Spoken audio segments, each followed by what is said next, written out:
the short cushion is the only cushion you go to. Behind the six. He kicks balls. He could nip the 5. In other words, going to the left-hand cushion, just missing the 7 ball, nipping the 5, and coming 3 cushions back down the table. I think Did you went twice? I don't like this shot because you don't get no movement, like you said, and you might miss this ball.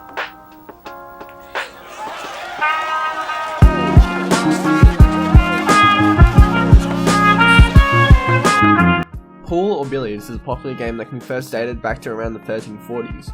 It involves using a cue stick to strike a cue ball, which will then go on to collide with and move several other billiard boards around a cloth-covered table.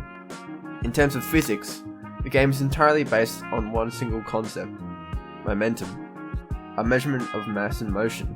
More precisely, P equals mv, where P is an object's momentum, m is that object's mass, and v is that object's velocity. But before we continue, let me introduce you to another concept, Newton, and his second law of motion, which can be summarized using the following equation: F equals ma, where F is force, m is mass, and a is acceleration.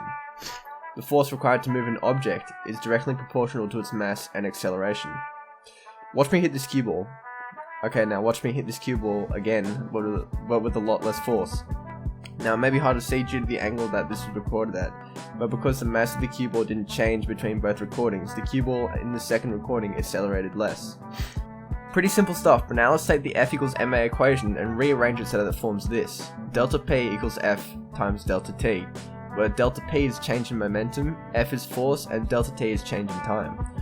This equation right here represents what is known as an impulse, and can be summarized in what is known as the impulse-momentum theorem. It basically states that a change in momentum in an object is equal to the force multiplied by the duration of time the force is applied for. In other words, the greater the force, or the longer it is applied for, the larger the change in momentum will be. Another concept that is also present within this game is conservation of momentum. It states that in any collision in an isolated system, momentum is always conserved. The sum of the initial momentum is always equal to the sum of the final momentum. Okay, now let's take everything we discussed and look at this final shot. I strike the cue ball with a large amount of applied force over a short amount of time, inducing a large change in momentum.